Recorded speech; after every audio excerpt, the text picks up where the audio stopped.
ГСП онлайн. Городские новости сейчас.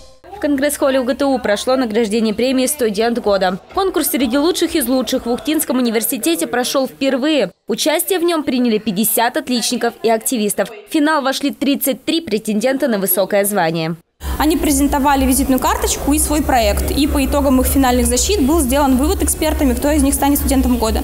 Состязались студенты в самых разных сферах. Награждение прошло по 10 номинациям, начиная от самого лучшего молодого ученого и заканчивая лучшим спортсменом и бойцом стройотрядов. Каждая группа финалистов, помимо дипломов и подарков, получила и напутственные слова и пожелания. Бойцам стройотрядовского движения я хочу пожелать, чтобы возродилось, наконец, международное студенческое движение, чтобы вы обязательно побывали в стройотрядах за границей. Поверьте, это очень интересно. Была номинация для только начинающих путь студентов. В открытии года победила Софья Топова. Несмотря на то, что в УГТУ она учится только полгода, первокурсница успела стать активным волонтером. Гран-при, кстати, тоже досталось одному из самых известных добровольцев УГТУ – Анатолию Чемизову.